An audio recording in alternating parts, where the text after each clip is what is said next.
પ્રેમી સલામ સાથે આજના સ્તવન બાઇબલ અભ્યાસમાં આપનું હાર્દિક સ્વાગત છે। આજે આપણે ઉત્પત્તિના પુસ્તકના 39મા અધ્યાય દ્વારા યુસુફના જીવનના એક અત્યંત કસોટીભર્યા તબક્કાનો અભ્યાસ કરીશું। આપણે જોઈશું કે કેવી રીતે ઈશ્વરની હાજરી એક વ્યક્તિને ગુલામી અને જેલના અંધકારમાં પણ સફળતા અપાવે છે। યુસુફનું જીવન આપણને શીખવે છે કે વિપરીત સંજોગોમાં પણ નૈતિકતા અને વિશ્વાસુપણું કેવી રીતે જાળવી રાખવું। આવો આજના મનન દ્વારા આપણે ઈશ્વરના અદ્ભુત આયોજનને સમજવાનો પ્રયત્ન કરીએ।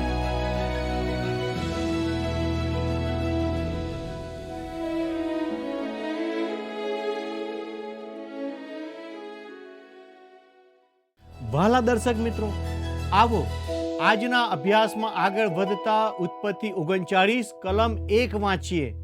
અને તેઓએ યુસુફને મિસરમાં આણ્યો અને ત્યાં જે ઇસ્માઇલીઓ તેને લઈને ઉતરી ગયા। તેઓની પાસેથી પોટીફાર નામનો એક મિસ્રી, જે ફારૂનનો એક અમલદાર તથા રક્ષકોનો સરદાર હતો, તેણે તેને વેચાતો લીધો। મિત્રો, આ 17 વર્ષનો દેખાવડો જુવાન યુસુફ ગુલામના બજારમાં બહુ કિંમતી હતો। તેને પોટીફાર, જે રક્ષક ટુકડીનો નાયક હતો, તેણે ખરીદ્યો। પોટીફાર લશ્કરી અમલદાર હતો અને તે સમયના વડા મથકમાં ઉચ્ચ અમલદાર હતો। મિત્રો, બીજી કલમ જણાવે છે, અને યહોવા યુસુફની સાથે હતો ને તે ભાગ્યવાન હતો, અને તે તેના શેઠના એટલે તે મિસ્રીના ઘરમાં રહ્યો। પોટીફાર, જે ફારૂન રાજાનો ઉચ્ચ અમલદાર છે, તેના ઘરમાં હવે યુસુફ પ્રવેશે છે અને આપણે જોઈ શકીએ છીએ કે ઈશ્વર તેની સાથે છે। જ્યારે યુસુફ તે ઘરમાં આવ્યો ત્યારે ત્યાં આશીર્વાદ પણ આવ્યો। ત્રીજી કલમ જણાવે છે, અને તેના શેઠે જોયું કે યહોવા તેની સાથે છે ને તે જે કંઈ કરે છે તેમાં યહોવા તેને સફળ કરે છે। મિત્રો, અત્યાર સુધી તેનું જીવન ભવ્ય હતું। તમને એવું થાય કે બધા ત્યારબાદ સરસ રીતે જીવ્યા, પણ ના, તેવું ન હતું। મિત્રો, આ વાર્તા નથી પણ વાસ્તવિકતા છે। ઈશ્વરના બાળકે આ જગતમાં પરીક્ષણો, મુસીબતો અને સમસ્યાઓનો સામનો કરવો પડે છે। યુસુફ સાથે પણ આવું બનવાનું છે। મિત્રો, ચોથી કલમ જણાવે છે, અને યુસુફ તેની દ્રષ્ટિમાં કૃપા પામ્યો ને તેણે તેની સેવા કરી, અને તેણે તેને તેના ઘરનો કારભારી ઠરાવ્યો ને તેનું જે હતું તે સર્વ તેણે તેના હાથમાં સોંપ્યું। ભલા મિત્રો, આ વિશે થોડું વિચારો। જે રીતે યુસુફ સેવા કરી રહ્યો છે તે પ્રમાણે તેને પોટીફારની બધી જ મિલકતોનું સંચાલન સોંપી દેવામાં આવ્યું। તે માણસે બધી જ બાબતોમાં તેના પર વિશ્વાસ મૂક્યો। હવે 5 અને 6 કલમ વાંચીએ। અને એમ થયું કે તેણે તેને તેના ઘરનો તથા તેની સર્વ માલ મિલકતનો કારભારી ઠરાવ્યો હતો। ત્યારથી યહોવાએ યુસુફને લીધે તે મિસ્રીના ઘરને આશીર્વાદ દીધો, અને ઘરમાં તથા ખેતરમાં જે સર્વ તેનું હતું તે પર યહોવાનો આશીર્વાદ હતો, અને પોતાનું જે હતું તે સર્વ તેણે યુસુફના હાથમાં સોંપ્યું। અને તે જે અન્ન ખાતો તે વિના પોતાનું શું છે એ કંઈ પણ તે જાણતો નહોતો, અને યુસુફ સુંદર તથા રૂપાળો હતો। પ્રિય મિત્રો, પોટીફારે યુસુફ પર એટલો બધો વિશ્વાસ મૂક્યો કે તેણે ક્યારેય હિસાબ ના માગ્યો। તેણે બીજી કોઈ વ્યક્તિને પણ હિસાબના ચોપડા જોવા માટે રાખવી પડી નહીં। તેણે આ જુવાનની પ્રમાણિકતા પર ભરોસો કર્યો। પોટીફારને ફારૂનના અમલદાર તરીકે હવે ફક્ત એક જ ચિંતા હતી કે તે ફારૂનની સારી સેવા કરી તેને ખુશ રાખે। તેણે યુસુફને તેની અંગત બાબતોનું સંચાલન પણ સોંપ્યું। તેને આ જુવાન પર સંપૂર્ણ વિશ્વાસ હતો. પણ તે પછી યુસુફનું પરીક્ષણ થયું અને પોટીફારની પત્ની દ્વારા યુસુફ પર ખોટા આરોપો મૂકવામાં આવ્યા.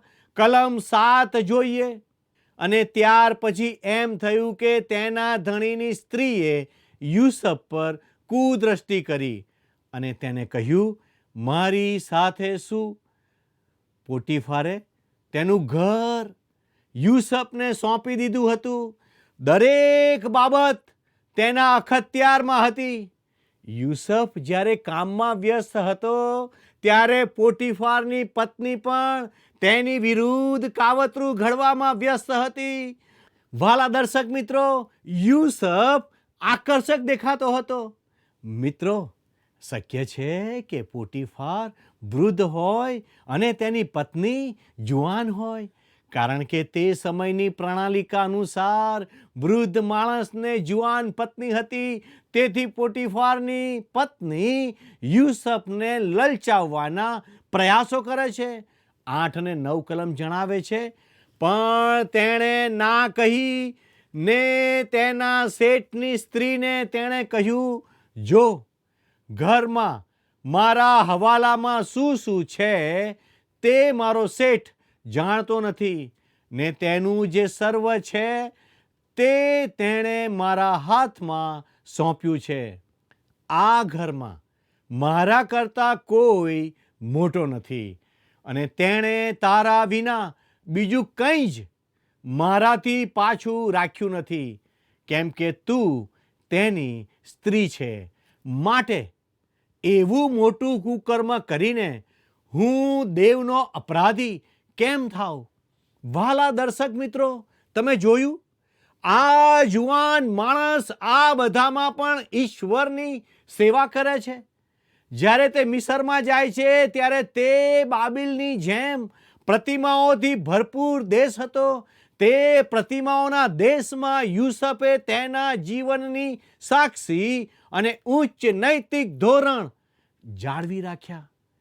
જ્યારે આ સ્ત્રીએ તેને લલચાવવાનો પ્રયાસ કર્યો ત્યારે તેણે કહ્યું, આ ઘરમાં તારા સિવાય બધું જ મને સોંપી દેવામાં આવ્યું છે, કેમ કે તું તેની પત્ની છે.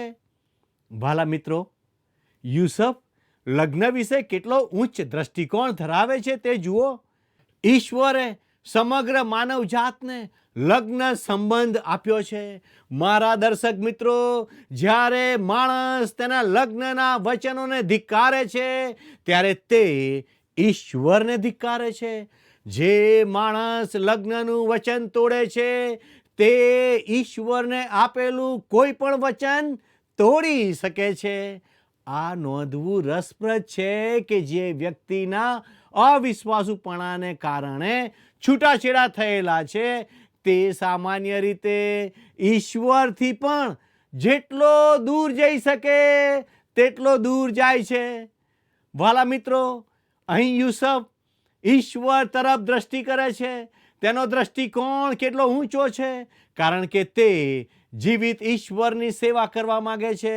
10મી કલમ કહે છે, અને એમ થયું કે તે યુસુફને રોજ રોજ એમ કહેતી હતી, પણ તેણે તેની સાથે સૂવા વિશે તથા તેની પાસે રહેવા વિશે તેનું કહેવું માન્યું નહીં. આ માણસ એટલે પોટીફાર ફારૂનના અમલદાર તરીકે કદાચ લાંબો સમય ઘરથી દૂર રહેતો હશે. આ સ્ત્રીએ યુસુફનું ફક્ત એકવાર નહીં પણ અવારનવાર પરીક્ષણ કર્યું. આ સતત થતું પરીક્ષણ હતું, છતાં આ જુવાન માણસ તેની સામે ઝૂકી ગયો નહીં. તમે કલ્પના કરો કે તેનું મન યુસુફ પ્રત્યે નારાજગીથી ભરાઈ રહ્યું છે. તિરસ્કૃત થયેલી સ્ત્રીમાં અગ્નિ કે નર્ક કરતાં વધુ ક્રોધ હોય છે. તેથી હવે તે યુસુફ સામે બદલો લે છે. આવો 11 થી 14 કલમ વાંચીએ. અને આશરે તે સમયે એમ થયું કે યુસુફ પોતાનું કામ કરવાને ઘરમાં ગયો અને ઘરનું કોઈ માણસ ઘરમાં ન હતું. ત્યારે તેણે તેનું વસ્ત્ર પકડ્યું ને કહ્યું, મારી સાથે શું? પણ તે પોતાનું વસ્ત્ર તેના હાથમાં મૂકી દઈને નાઠો ને બહાર નીકળી ગયો. અને એમ થયું કે જ્યારે તેણે જોયું કે તે પોતાનું વસ્ત્ર મારા હાથમાં મૂકી દઈને બહાર નાસી ગયો છે, ત્યારે તેણે પોતાના ઘરમાંના માણસોને બોલાવીને તેઓને કહ્યું, જુઓ, આપણું અપમાન કરવાને તેણે આ હિબ્રુ માણસને આપણી પાસે આણ્યો છે, અને તે મારી સાથે સૂવાને મારી પાસે આવ્યો ને મેં મોટે સાદે બૂમ પાડી. પ્રિય દર્શક મિત્રો, તમે નોંધ કરો કે પોટીફારની પત્ની કેવી મૂર્ખતા ભરી અને ઉતરતી કક્ષાની વાત કરે છે. તે કહે છે તે આ હિબ્રુને તેમનો તિરસ્કાર કરવા લાવ્યો છે. કદાચ તેની પત્ની આ બાબતમાં પહેલાં પણ અપરાધી ઠરી ચૂકી હશે. આ બધામાં પોટીફારની સાથે દગો થયો છે. કદાચ આ બધાની તેને પહેલાંથી જ શંકા હતી. હવે પોટીફારની પત્ની પોતાની વર્તણૂકને ઢાંકવાનો પ્રયાસ કરે છે. કલમ 15 અને 16 કહે છે, અને એમ થયું કે મેં મોટે સાદે બૂમ પાડી. એ તેણે સાંભળ્યું ત્યારે તે તેનું વસ્ત્ર મારા હાથમાં મૂકીને નાઠો ને બહાર નીકળી ગયો. અને તેનો ધણી ઘેર આવ્યો ત્યાં સુધી તેણે તેનું વસ્ત્ર પોતાની પાસે રાખ્યું. પ્રિય મિત્રો, આ જુવાન યુસુફ તેની કિશોરાવસ્થામાં મિસરમાં એકલો અટૂલો છે અને તેની સામે કાયરતાથી આરોપ મુકાઈ રહ્યો છે. યુસુફ વિશે બીજા પુરુષો સામે પોટીફારની પત્ની આ દોષ મૂકે છે. તેનો પતિ ઘરથી દૂર હતો, તેથી જ્યારે તે ઘરે આવે તે પહેલાં તેણે આખી વાર્તા ઘડી કાઢી. કલમ 17 થી 19 જણાવે છે, અને તેણે તેને એ પ્રમાણે કહ્યું કે આ હિબ્રુ દાસ જેને તું આપણે ત્યાં લાવ્યો છે તે મારું અપમાન કરવાને મારી પાસે આવ્યો હતો, અને એમ થયું કે મેં બૂમ પાડી ત્યારે તે તેનું વસ્ત્ર મારા હાથમાં મૂકી દઈને નાસી ગયો. અને એમ થયું કે જ્યારે તેના શેઠે પોતાની સ્ત્રીની કહેલી વાત સાંભળી કે તારા દાસે મને એમ કર્યું, ત્યારે તેનો કોપ સળગી ઉઠ્યો. વાલા મિત્રો, આ વર્ણન ઉપરથી એવું લાગી રહ્યું છે કે પોટીફારે તેની વાત માની, કેમ કે થોડી વાર માટે તે પણ ગુસ્સે થઈ ગયો. તે ફારૂનના સૈન્યનો અમલદાર તરીકે તે વધારે બુદ્ધિશાળી હશે, પણ તે મૂર્ખ પતિ હતો. તે પોતાની પત્નીને સારી રીતે જાણે છે, છતાં યુસુફને જેલમાં ધકેલીને આખી બાબતને ભૂલી જવી તે તેને સગવડ ભર્યું લાગે છે. પોટીફારની સ્ત્રી યુસુફ સાથે ફાવી નહીં, તેથી તે તેની સામે આક્ષેપ મૂકે છે. હવે યુસુફને જેલમાં નાખવામાં આવે છે. કલમ 20 જુઓ. અને યુસુફના શેઠે તેને પકડ્યો ને જે ઠેકાણે રાજાના બંદીવાન કેદ કરાતા હતા તે કેદખાનામાં તેણે તેને નાખ્યો, અને તે ત્યાં કેદખાનામાં રહ્યો. મિત્રો, શું તમને નથી લાગતું કે યુસુફના માટે ખરાબ દિવસો ચાલી રહ્યા હોય? જ્યારે તે ઘરે હતો ત્યારે તેના પિતાનો લાડકો હતો અને રંગીન જબ્બો પહેરતો હતો, પણ તેના ભાઈઓએ તેનો જબ્બો ઉતારી લીધો અને તેને ખાડામાં નાખી દીધો. તે તેના ભાઈઓને વેપારીઓ સાથે ભાવતાલ કરતા સાંભળે છે અને તેને મિસરમાં વેચી દેવામાં આવે છે. તે ફક્ત 17 વર્ષનો જ હતો, અને મિત્રો, હું માનું છું કે તે ત્યાં પહોંચ્યા પછી કેટલીય રાતો ઘરને યાદ કરીને તેણે આંસુઓથી ઓસીકું ભીનું કર્યું હશે. તેને ખરેખર ઘર યાદ આવતું હશે. હવે તે આ નવા સ્થાને પહોંચ્યો છે, તે સક્ષમ છે અને સુંદર દેખાય છે, તેને કારણે તેને ઉચ્ચ સ્થાન મળ્યું. પણ પોટીફારની સ્ત્રીએ તેને પાપ કરવા લલચાવ્યો. તેના ઉચ્ચ નૈતિક ધોરણોને કારણે તે આધીન ના થયો. તેના પરિણામે તેના પર આરોપો મૂકવામાં આવ્યા અને આ બિચારા છોકરાને પોતાના બચાવ માટે કોઈ તક મળી નહીં. આપણે યાદ રાખવાની જરૂર છે કે યુસુફને ઊંચું સ્થાન મળ્યું, છતાં તે ગુલામ છે. પોટીફારની સ્ત્રી રાજાની રાણી જેવી છે. તેના વિશે કોઈ બોલવાની હિંમત ના કરી શકે. દેખીતું છે કે તેના શબ્દો સ્વીકારવામાં આવે. બિચારો યુસુફ, તે પોતાનો કોઈ પણ પ્રકારનો બચાવ કરે તે પહેલા તેને દોષિત જાહેર કરવામાં આવ્યો અને તરત જ જ્યાં રાજાના કેદીઓને રાખવામાં આવતા હતા તે જેલમાં નાખી દેવામાં આવ્યો. હવે કલમ 21 થી 23 વાંચીએ. પણ યહોવા યુસુફની સાથે હતો ને તેણે તેના પર દયા કરી ને તેને કેદખાનાના દરોગાની દ્રષ્ટિમાં કૃપા પમાડી. અને જે કેદીઓ કેદખાનામાં હતા તેઓ સર્વને દરોગાએ યુસુફના હાથમાં સોંપ્યા. અને ત્યાં જે કામ તેઓ કરતા તેનો કરાવનાર તે જ હતો.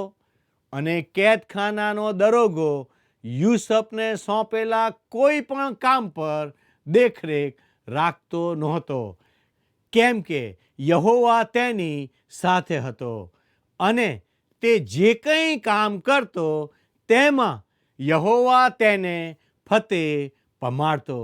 મિત્રો, ઈશ્વરનો હાથ સાચે જ આ જુવાનની સાથે હતો, છતાં તેની સાથે ભયાનક બાબતો બની. હવે તે પોતાને જેલમાં જુએ છે.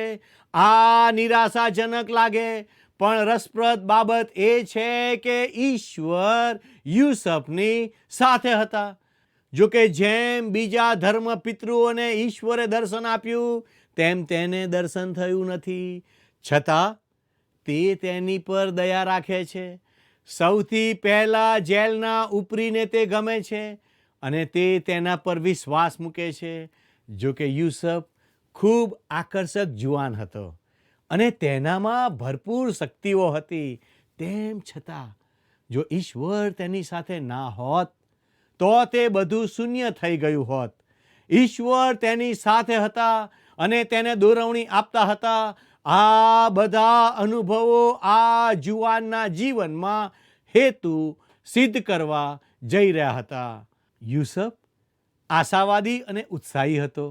તે સંજોગોને કારણે નીચે ના પડી ગયો, પણ તે તેના સંજોગોની ઉપર જીવ્યો. ઈશ્વર તેની સાથે હતા. તેણે ઈશ્વરના હાથને તેના જીવનમાં જાણ્યો હતો અને તેથી તે નિરાશ ના થયો. મિત્રો, નિરાશા શૈતાનનું સૌથી અગત્યનું હથિયાર છે.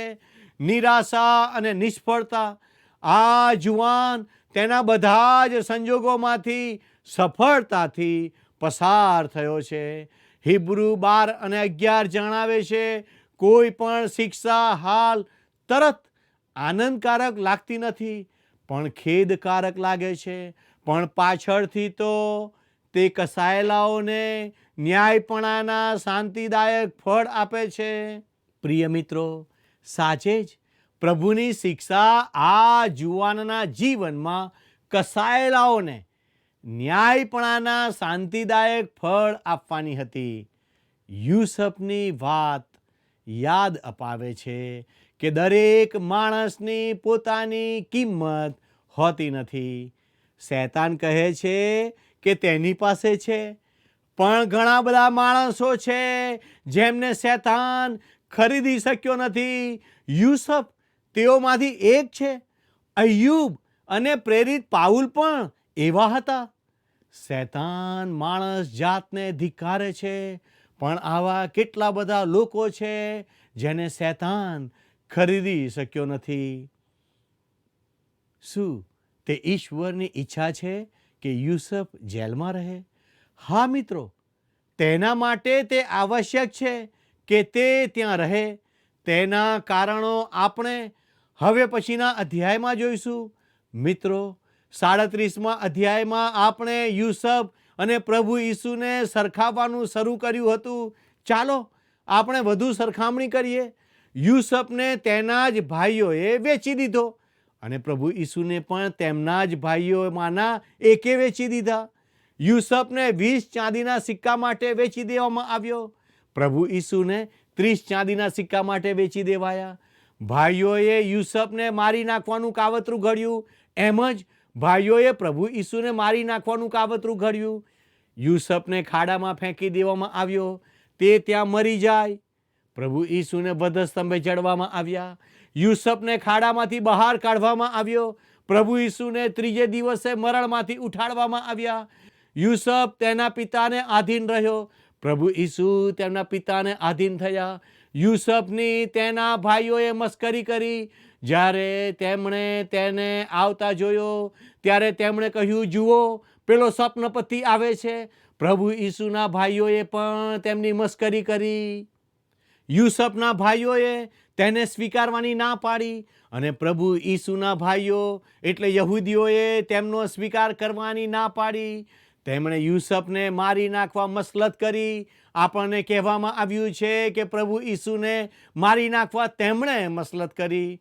યુસફનો લોહીમાં બોળેલો જબ્બો તેના પિતાને આપવામાં આવ્યો. તેઓ પ્રભુ ઈસુનો જબ્બો લઈ ગયા અને તે માટે જુગાર રમ્યા. યુસફને મિસ્રમાં વેચી દેવામાં આવ્યો. ત્યાર પછી ઘણા વર્ષો સુધી તે ગુલામીમાં રહ્યો. ખ્રિસ્તે સ્વર્ગારોહણ કર્યું. તેમણે ખ્રિસ્તના શિષ્યોને કહ્યું કે તે જ્યાં સુધી પાછા નહીં આવે ત્યાં સુધી તેઓ તેમને ફરી જોશે નહીં. યુસફનું જગત, દેહ અને શૈતાન દ્વારા પરીક્ષણ થયું, પણ તેણે તેનો પ્રતિકાર કર્યો. પ્રભુ ઈસુનું પરીક્ષણ જગત, દેહ અને શૈતાનથી થયું અને તેમણે તેના પર વિજય મેળવ્યો. યુસફ ભૌતિક રીતે તે સમયમાં લોકોનો ઉદ્ધારક બન્યો અને તેણે ભૂખમરાથી લોકોને બચાવ્યા. પ્રભુ ઈસુ ખ્રિસ્ત દરેક રીતે આખા વિશ્વના ઉદ્ધારક બન્યા. પ્રભુ ઈસુ વિરુદ્ધ કરવામાં આવેલા આરોપોને પિલાતે માન્યા નહીં. તેણે તેમને દોષ વગર જાહેર કર્યા, છતાં તેમણે તેમને કોરડા મરાવ્યા. કદાચ પોટીફાર પણ જાણતો હતો કે યુસફ નિર્દોષ છે, પણ પોટીફારે ફારૂનની હાજરીમાં ઊભા રહેવાનું હતું. તે જ રીતે પિલાતે કાયસર સામે ઊભા રહેવાનું હતું. યુસફ જેલના અધિકારીની દ્રષ્ટિમાં કૃપા પામી શક્યો. પ્રભુ ઈસુના કિસ્સામાં રોમન અધિકારીએ કહ્યું, સાચે જ તે દેવનો દીકરો છે. યુસફની ગણતરી ગુનેગારોમાં કરવામાં આવી. તે પાત્રવાહક માટે આશીર્વાદ સમાન અને ભઠિયારા માટે ન્યાય સમાન બન્યો. પ્રભુ ઈસુને 2 ચોરો વચ્ચે વધસ્તંભે જડવામાં આવ્યા. એકનો ન્યાય કરવામાં આવ્યો અને બીજાને આશીર્વાદ મળ્યો. વાલા મિત્રો, મારો સમય અહીં પૂરો થાય છે. હવે પછીના અધ્યાયમાં આપણે જોઈશું કે શા માટે આ સમયે યુસફ જેલમાં રહે તેવું ઈશ્વર ઈચ્છતા હતા. તેથી આવતીકાલે અમારા આ કાર્યક્રમમાં અવશ્ય જોડાશો. ઈશ્વર આપને આશીષ આપો. આમેન.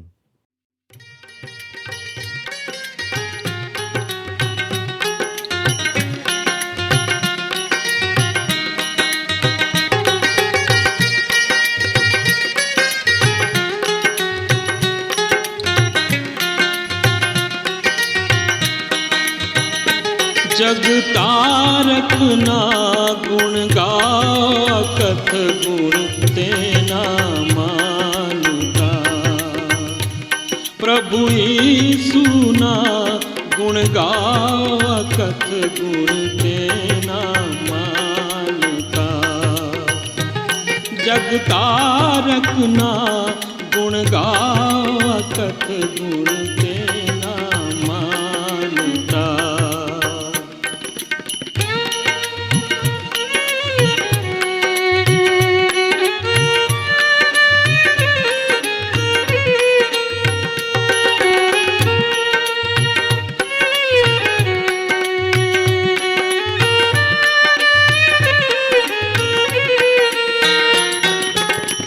સહુનો કરતા કારણ તે છે સર્વ પરાક્રમ પૂરો સૌનો કરતા કારણ તે છે સર્વ પરાક્રમ પૂરો.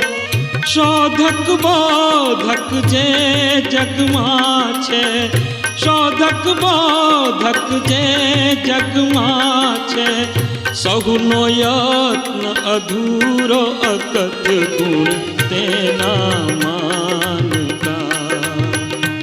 જગતારકના ગુણ ગાવ અકથ ગુણ તેના માનતા. પ્રભુ ઈસુના ગુણ ગાવ અકથ ગુણ તેના માનતા.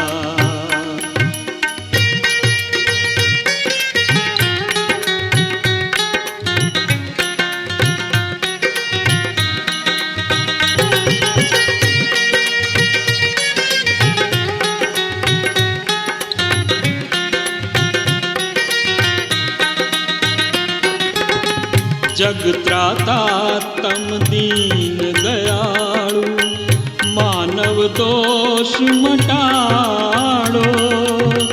જગત્રાતા તમ દીન દયાળુ, માનવ દોષ મટાડો.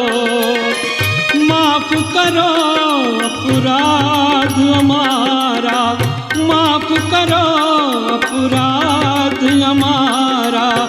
સતનું જ્ઞાન પમાડો અકથ ગુણ તેના માનતા. જગતારકના ગુણ ગાવ અકથ ગુણ તેના માનતા. મિત્રો, આજના અભ્યાસ પરથી તમે સમજી શક્યા હશો કે સંજોગો ગમે તેટલા કપરા હોય, પણ જો યહોવા આપણી સાથે છે તો વિજય નિશ્ચિત છે. યુસુફે પોટીફારના ઘરમાં અને જેલમાં જે રીતે પોતાની પવિત્રતા જાળવી રાખી તે આજે આપણા માટે મોટો આદર્શ છે. યુસુફ માત્ર એક ઐતિહાસિક પાત્ર નથી, પરંતુ ઉદ્ધારનાર પ્રભુ ઈસુ ખ્રિસ્તનું એક સચોટ પ્રતિબિંબ પણ છે. યુસુફના દુઃખો તેને એક આગેવાન તરીકે તૈયાર કરી રહ્યા હતા. યુસુફની જેમ પ્રભુ આપણને પણ આવી જ ધીરજ અને વિશ્વાસુપણું બક્ષે, એ જ મારી આજની પ્રાર્થના છે. મિત્રો, આજનો પ્રશ્ન છે, પોટીફાર ફારૂનનો કયો અધિકારી હતો? એ. અન્ન ભંડારનો સરદાર, બી. રક્ષકોનો સરદાર, સી. મહેલનો કારભારી, ડી. સૈન્યનો ખજાનચી. મિત્રો, ગત પ્રશ્નનો જવાબ છે બી. એર. મિત્રો, તમને આજના કાર્યક્રમમાંથી શું ગમ્યું? ગીત ગમ્યું? કોઈ વાક્ય ગમ્યું કે કોઈ શબ્દ તમારા હૃદયને સ્પર્શી ગયો? જો એમ છે તો અમને અવશ્ય જણાવશો. તે સાથે અમારા પ્રશ્નોનો જવાબ પણ જરૂરથી મોકલી આપશો. તે માટે અમારો ફોન નંબર છે 94 29 37 56 10. આભાર. શું તમને આ કાર્યક્રમ ગમ્યો? અત્યારે જ અમને મિસ કોલ કરો.